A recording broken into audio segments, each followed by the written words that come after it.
Opa, vamos seguir, meninada, vamos lá. Vejam aí o slide resumo da aula. É só isso, professor? É só isso, de verdade, é só isso. Veja, Sócrates. O que você precisa saber? Ironia, fazer-se de bobo. Maiêutica, que é um método dialógico, da dialética, né? Para parir uma ideia que está dentro de você, autoconhecimento. Platão, mundo das ideias, perfeito. Mundo dos sentidos, imperfeito. Portanto, a experiência não é a plenitude, né? A alegoria da caverna. Reminiscência, aquilo que já está na sua alma, portanto você não vai aprender nada, você só vai lembrar. Aristóteles, causas, né? Estudamos as 4 causas. Virtude, a virtude é o ético, o justo, viver em equilíbrio para encontrarmos a felicidade plena, a eudaimonia, tá bom? Tudo isso já caiu e continua caindo no Enem. Então, isso aí, esse resumo vale ouro. E vocês vão ver por quê. Vamos fazer algumas questões juntos. Deixa eu encontrar elas aqui no notebook. Aqui, elas aqui. Vamos fazer algumas questões. Vocês vão ver aí na tela para vocês. Todas as questões do Enem, tá bom? Vamos lá.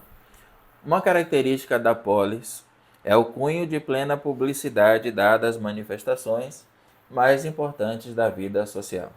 Falou de polis, né? Polis, já vai pegando essas palavras-chave. Era como estava se organizando a Grécia naquela época, entre o século 3 e 5 a.C., né? Pode-se mesmo dizer que a polis existe apenas na medida em que se distinguia um domínio público, nos dois sentidos diferentes, mais solidários do termo. Um setor de interesse comum, opondo-se aos assuntos privados. Está vendo que a parte pública já começa a aparecer. Práticas abertas, estabelecidas em pleno dia, opondo-se a processos secretos. A cultura grega constituiu-se, dando a um círculo sempre mais amplo, finalmente ao demos. Não é de demônio, tá? Demos de povo. O acesso ao mundo espiritual, reservado no início a uma aristocracia de caráter guerreiro e sacerdotal. Pronto, enunciado. O advento da polis, com as mudanças descritas no texto, é produto de um conjunto de transformações no mundo grego antigo que resultou na, vamos lá, opção A, extensão participativa dos cidadãos. Olha, me parece, hein? Cuidado, você vai ver isso em história, porém, para a Grécia, cidadãos não era como hoje, que todos são, inclusive muito ligado ao voto, né? Não era a mesma coisa. Havia muitos grupos, mulheres, crianças, estrangeiros, servos, que não eram considerados cidadãos naquele período em que a filosofia efervescia, tá bom? A Grécia clássica, desse período que eu falo para vocês, não tinha bem a ideia de igualdade, mas tinha a ideia de justiça. Há uma diferença nisso. Não tinha a ideia de igualdade, mas tinha a ideia de justiça, tá bom? Isso é importante. B. Elevação financeira das famílias. Você não viu falando isso? Ao contrário, era um declínio da aristocracia, né? Dominação de uma nobreza urbana. Em nada o texto falou. Supervisão dos assuntos monárquicos. Não há nenhuma referência a isso. Instauração de uma comunidade igualitária.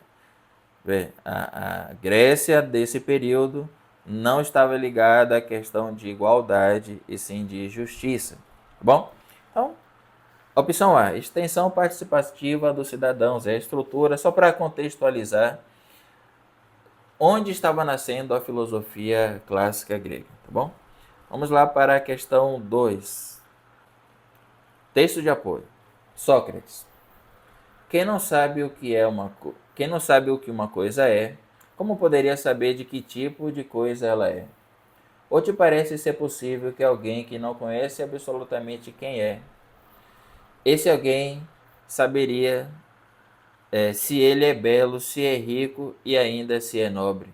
Parece-te ser isso possível assim, Menor? Que coisa afirmas ser a virtude? Vê, isso é o Sócrates gerando o diálogo com a sua estrutura dialética, tá bom? Vamos ao enunciado. A atitude apresentada na interlocução do filósofo com Meno é um exemplo da utilização do ou da. A. Escrita epistolar. Não, veja. Epístolas são cartas. Então, Paulo de Tarso escreveu lá na Bíblia as epístolas de Paulo, né? Cartas. Bom, não é o método do Sócrates. Método dialético. Opa, vamos guardar isso aí. Método dialético. Falei com vocês. Linguagem trágica. Não me parece, né? Explicação fisicalista. Não. Explicação fisicalista é a explicação que usa somente os sentidos, a parte física, sabe? Que tudo é explicado a partir do físico e só. Tem muito a ver com a ciência moderna, mais do que a filosofia clássica. Suspensão judicativa. Não, judicativa é o... Você não deve lembrar que são muito jovens, mas houve um programa muito diferente na TV chamado Pânico, né? Pânico na TV.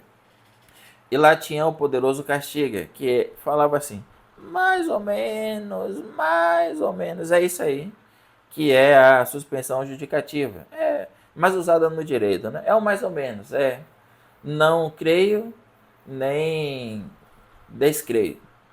Não acredito, nem desacredito. Pronto, é a suspensão judicativa e não é o caso da forma aí que o Sócrates ensina, tá? Porque ele quer parir uma verdadeira ideia. Então, o que sobrou? Método dialético. Ponto. Vê? É só isso que você precisa saber para essas questões do Enem. Vamos lá. Questão 3. Vamos ver juntos. Texto de apoio. Se os filósofos não forem reis nas cidades, ou se os que hoje são chamados reis e soberanos... Vamos lá. Se os filósofos não forem reis, pronto, já é a ideia do Platão. Governo, filósofo. Tá bom? Chamados reis e soberanos não forem filósofos genuínos e capazes, e se numa mesma pessoa não coincidirem poder político e filosofia, entendeu? E não for barrada agora, sob correção, a caminhada das diversas naturezas que, em separado, buscam uma dessas duas metas, não é possível, caro Glaucon, que haja para as cidades uma trégua de males e penso nem para o gênero humano. Entendeu a ideia? A ideia de Platão. Falei com você também, né? Governo filósofo, um filósofo genuíno que domine a política, porque, segundo Platão, o filósofo tem a virtude, se for o filósofo genuíno, e a justiça, né? A virtude e a justiça. Vamos para o enunciado. A tese apresentada pressupõe a necessidade do conhecimento verdadeiro, né, do filósofo para, opção A, superação de entraves dialógicos. Né? O intuito do governo não é bem o método de dialogia. B. Organização de uma sociedade justa. Opa. Filósofo governante, justiça e virtude. Grave essas palavras-chave. Formação de um saber enciclopédico. Não era a ideia, né? Promoção da igualdade dos cidadãos. Olha, Grécia clássica, justiça, não igualdade, tá bom? Consolidação de uma democracia direta. Não, na verdade a democracia nascia já na Grécia, mas não é a democracia como a gente conhece hoje. A principal diferença é a questão dos cidadãos ali que influenciavam diretamente na política daquela época. Então, qual é o gabarito? B, né? A organização de uma sociedade justa, claro. Justiça e virtude, governo, filósofo, Platão. Vai gravando essas chaves aí. Questão 4, vamos lá. Sem dúvida, os sons da voz, foné, daí vem o telefone, né? Exprimem a dor e o prazer. Também a encontramos nos animais em geral. Sua natureza lhes permite somente sentir a dor e o prazer e manifestar-lhes entre si. Mas o Logos é feito para exprimir o justo e o injusto. Este é o caráter distintivo do homem face a todos os outros animais. Só ele percebe o bem e o mal, o justo e o injusto, e os outros valores. É a posse comum desses valores que faz a família e a cidade. Isso é Aristóteles, né? Vamos lá. Enunciado. Para o autor, a característica que define o ser humano é o logos. Logos, que consiste na evolução espiritual da alma, não era muita pegada do Aristóteles. É a pegada do Platão, né? Alma. A apreensão gradual da verdade. Vamos deixar a B aí para análise. Segurança material do indivíduo. Não era a pegada do Aristóteles. Capacidade racional de discernir. Pronto. Mas vamos ver a E. Possibilidade eventual de transcender. Não. B. Apreensão gradual da verdade. Tudo bem, mas em si não é o que define o ser humano. Logos. A razão, vê? Capacidade racional de discernir. Logos, capacidade racional de discernir. Opção D, né? Opção D. Vamos para a questão 5, acho que é a quinta, né? Vocês vão contando aí, eu me perdi já. Texto de apoio. Os sofistas inventam a educação em ambiente artificial. Por que eu coloquei? Por que tem essa questão sobre os sofistas? Porque Sócrates odiava esses caras aí, tá bom? Vocês vão entender por quê. Os sofistas inventam a educação em ambiente artificial, o que se tornará uma das características de nossa civilização. Eles são os profissionais do ensino. Antes de tudo, pedagogos. São os pedagogos da Grécia, é isso mesmo. Ainda que seja necessário reconhecer a notável originalidade de um Protágoras, de um Gorgias ou de um Antifonte. Por exemplo, por um salário, eles ensinavam a seus alunos receitas que lhe permitiam persuadir os ouvintes, defender com a mesma habilidade o pró e o contra, conforme o entendimento de cada um. Ora, se eu posso defender dois argumentos de um mesmo assunto, com a mesma habilidade, isso é relativista e transcende um pouco a ética e a moral de uma sociedade. Por isso Sócrates não gostava deles, Platão também não. Não gostava dos sofistas porque são demasiadamente relativistas. Então vamos lá. Enunciado. O texto apresenta uma característica dos sofistas. Eu estou lendo aqui no notebook, tá? Mestres da oratória que defendiam a ideia do bem demonstrado... Não, a ideia do bem não. Os sofistas são relativistas. B. Relativismo. A palavra já começa certa, né? Evidenciado na convencionalidade das instituições políticas. Vamos ler o restante, mas é isso aí. C. Ética, aprimorada pela educação de cada indivíduo. Ética não. Acima da moral e da ética. Eles não ligavam muito para isso, não. Eram mercenários do conhecimento, né? Ciência. Não. Nem vou ler. E. Religião. 0. Então, B. Relativismo evidenciado na convencionalidade das instituições políticas. É isso. Vamos para outra questão, acho que é a sexta, né? Tomemos o exemplo de Sócrates. Olha ele aí de novo. É precisamente ele quem interpela as pessoas na rua. Os jovens no ginásio perguntando: tu te ocupas de ti? Aliás, é por isso que ele irritou tanto o pessoal da sua cidadezinha lá, né? Porque, imagina, ele pegava todos os doutos da época e fazia reflexão. Pegava os jovens e fazia reflexão. Então começaram a dizer que ele estava desviando, tirando a ideia de acreditar nos deuses que os jovens precisavam ter e desequilibrando uma sociedade, a sociedade ateniense. Vê? Na verdade, por isso que ele no final teve que tomar cicuta, né? Mas a história é muito bonita, já recomendei você ver. Onde é que eu tô? Deixa eu ver. Assim. O Deus o encarregou disso. É sua missão. E ele não o abandonará, mesmo no momento em que for ameaçado de morte. Ele é certamente o homem que cuida do cuidado dos outros. Esta é a posição particular do filósofo. Isso é Foucault falando sobre Sócrates, né? Enunciado. O fragmento evoca o seguinte princípio moral da filosofia socrática, presente em sua ação dialógica, olha aí, dialética, tá? A. Examinar a própria vida. Sim, autoconhecimento, né? Sim. Ironizar o seu oponente. Na verdade, Sócrates utilizava bastante isso, mas não era a finalidade. A finalidade dele era o autoconhecimento. Sofismar, vê? Por que a gente fez uma questão sobre sofismas, sobre essa estrutura filosófica? Porque Sócrates odiava essa relatividade. Então, nem vou ler o resto. Debater visando a aporia. Não. Não era bem... A ideia não era só criar... O objetivo de Sócrates não era só criar uma conclusão sobre algo. Tá bom? Desprezar a virtude alheia. Não, ao contrário, o Sócrates queria que a pessoa descobrisse sua própria virtude dentro de si. Então, opção A, examinar a própria vida, né? Opção A. Vamos para outra questão. Agora sim eu perdi a numeração. Suponha homens numa morada subterrânea, em forma de caverna. Esse é Platão, a alegoria da caverna, cuja entrada, aberta à luz, se estende sobre todo o comprimento da fachada. Eles estão lá desde a infância, as pernas e o pescoço presos por correntes, de tal sorte que não podem trocar de lugar e só podem olhar para frente, pois os grilhões os impedem de voltar a cabeça. A luz de uma fogueira acesa ao longe, numa elevada do terreno, brilha por detrás deles. Entre a fogueira e os prisioneiros há um caminho ascendente.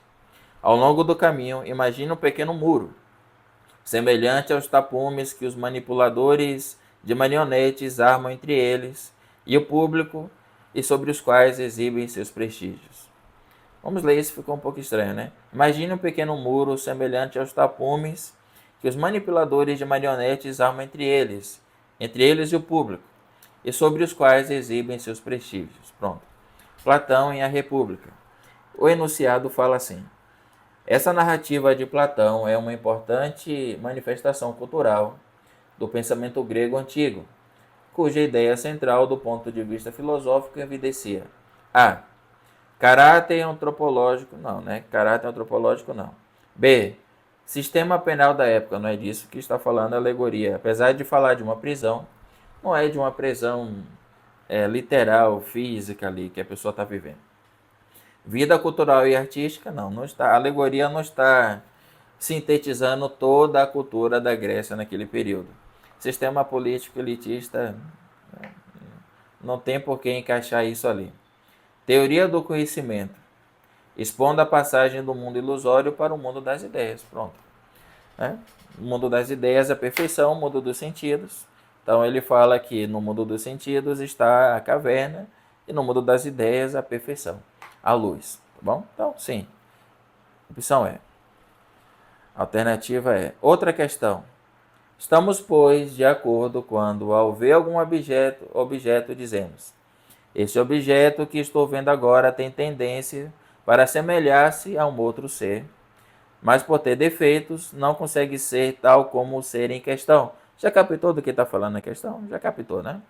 Ele é, pelo contrário, inferior.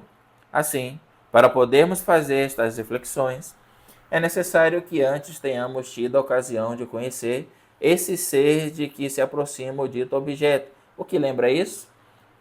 O mundo das ideias, o mundo dos sentidos e teoria da reminiscência. É necessário que antes tenhamos tido a ocasião de conhecer esse ser de que se aproxima o dito objeto, ainda que imperfeitamente. Tá bom? Enunciado. Na epistemologia platônica, conhecer um determinado objeto implica. Para conhecer um objeto implica estabelecer semelhanças entre o que é observado em momentos distintos. Por mais que você observe um objeto em vários momentos, em várias experiências, ele sempre será imperfeito. Comparar o objeto observado com uma descrição, não. A descrição do objeto imperfeito também é imperfeita, segundo a teoria do mundo das ideias do Platão. Descrever corretamente as características. Você vai descrever o objeto imperfeito, então é uma descrição imperfeita. Fazer correspondência entre o objeto observado e seu ser. Opa, é isso que o texto de apoio fala. É isso. Né? Mas vamos ver a E. Identificar outro exemplar. Não. Vou identificar um exemplar idêntico a esse passador de slides. Será imperfeito como esse porque está no mundo das formas. Não está no mundo das ideias. Tá bom? Então, opção D. Fazer correspondência entre o objeto observado e entre esse objeto e o mundo das ideias, o objeto que está lá em cima, esse objeto perfeito que está lá no mundo das ideias. Uma outra questão. É importante fazer questão. Eu adoro isso para vocês verem que não é um bicho de 7 cabeças de verdade o Enem, não é.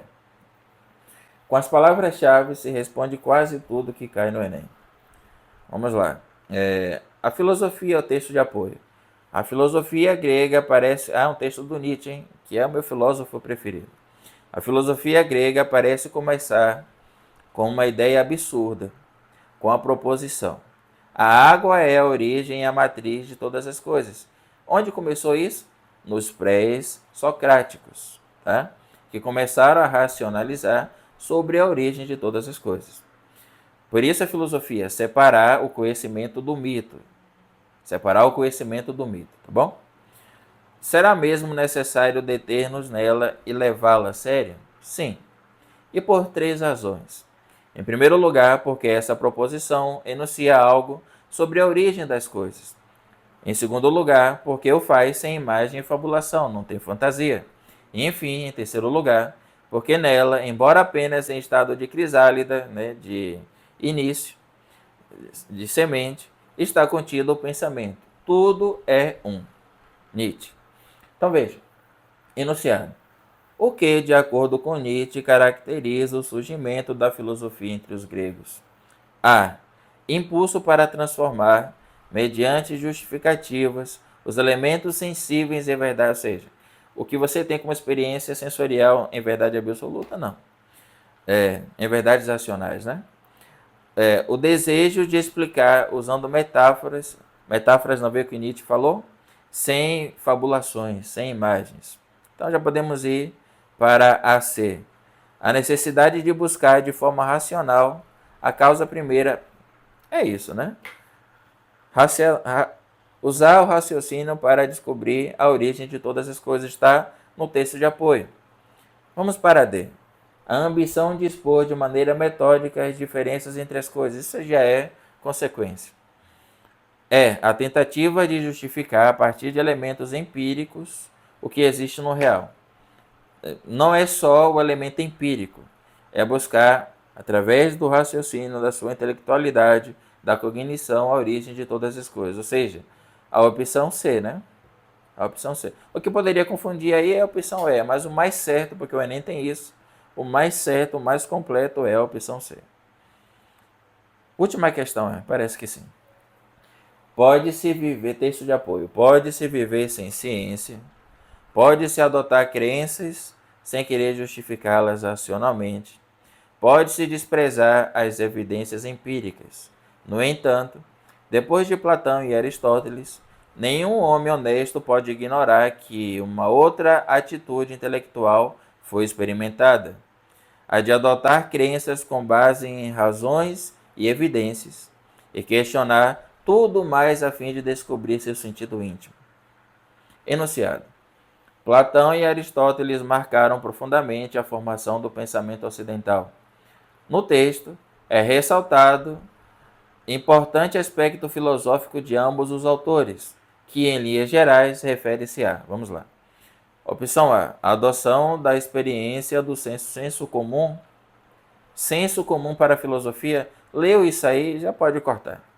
B, incapacidade da razão, 0, já pode cortar. Incapacidade da razão em filosofia, 0. Pretensão de a experiência legitimar por si mesma a verdade. Veja bem, talvez para Aristóteles sim, para Platão não, já conversamos.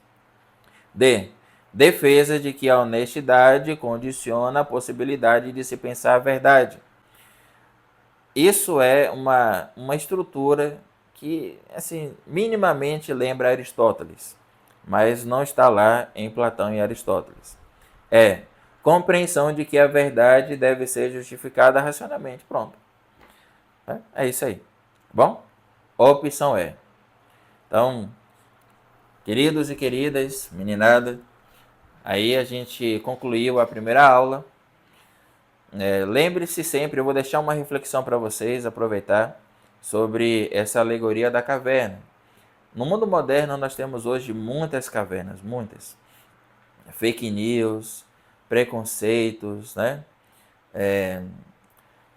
Imagens imagina os influencers que criam uma imagem fantasiosa da vida deles, através de uma foto, de um vídeo, de um recorte, e faz as pessoas acreditarem que aquilo é a realidade de todas as pessoas.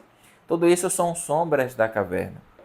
É o que a gente encontra nas redes sociais, nas nossas relações, como diz o Bauman, relações líquidas, que conseguimos ter 2.000 amigos no Facebook e não ter nenhum amigo para passar uma noite de harmonia, conversas e prazeres ali em nossa vida.